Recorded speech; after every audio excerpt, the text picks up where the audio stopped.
మీరు కృప పొందిన వాళ్ళ మీరందరూ నువ్వు ఈ రోజు ప్రపంచ వినాశనం వస్తే ఎంతమంది కృప పొందిన వారు ఉంటారు ఇక్కడ? దేవుని జ్ఞాపకాల్లో నువ్వు ఉన్నావా అని.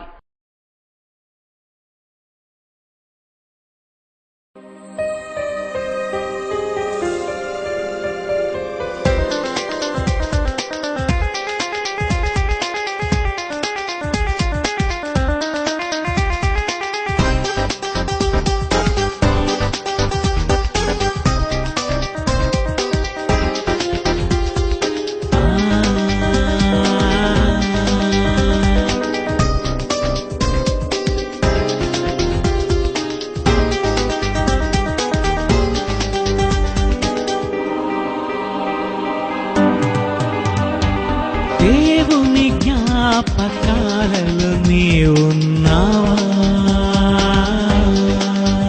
ఆ దేవుడు గుర్తుంచుకుని పని చేసావా?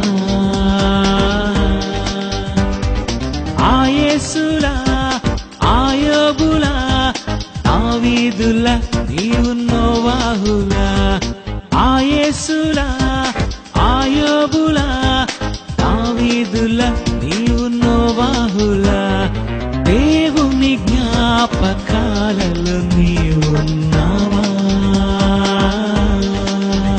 ఆ దేవుడు గుర్తుంచుకుని పని చేసావా?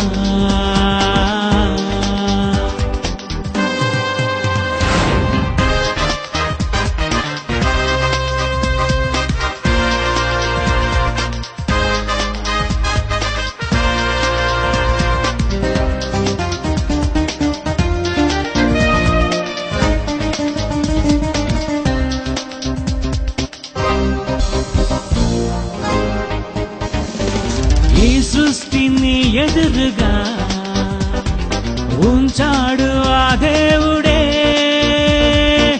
చేసింది ఎతనని నువ్వు గుర్తించాలని మరువకి జ్ఞాపకాలే.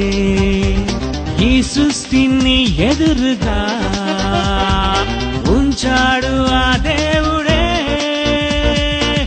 చేసింది ఎతనని నువ్వు గుర్తించాలని మరువకి జ్ఞాపకాలే.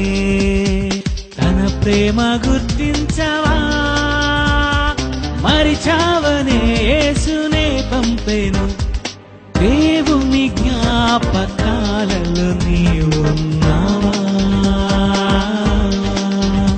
ఆ దేవుడు గుర్తుంచుకుని పని చేసావా? అందుకే యేసుక్రీస్తు భూమి మీదకి వచ్చి ఎవరూ చేయలేని మహాత్యాగాన్ని చేశాడండి. ప్రాణాన్ని పణంగా పెట్టాడు. ఆయన జ్ఞాపకాలలో ఉన్నాడు. ఆయన అపోస్తలులు చేసిన త్యాగాలు దేవుడు జ్ఞాపకాలలో ఉన్నారు వాళ్ళు. ఎందుకంటే దేవుడు ఈ భూమి మీద కష్టపడ్డారు కనుక. ఆ తర్వాత తరాలలో భూమి మీదకి వచ్చిన నువ్వు సత్యాన్ని అర్థం చేసుకుంటూ ఈ సత్యం కోసం నిలబడుతున్న నువ్వు దేవుని జ్ఞాపకాలలో ఉండాలంటే ఇదిగో దేవుని కార్యక్రమాలలో నువ్వు ఉండాలి. ఒకనాటి తన జ్ఞాపకాలే మరిచావులే నీవని ఉంచాడు జ్ఞాపకం, రాశాడు పుస్తకం. బైబులే జ్ఞాపకాలే. ఒకనాటి తన జ్ఞాపకాలే మరిచావులే నీవని ఉంచాడు జ్ఞాపకం, రాశాడు పుస్తకం. బైబులే జ్ఞాపకాలే. తన ప్రేమ గుర్తించవా? తన మదిలో గుర్తుండే పని చేయవా? దేవుని జ్ఞాపకాలలో నీవు ఉన్నావా? ఆ దేవుడు గుర్తుంచుకుని పని చేసావా?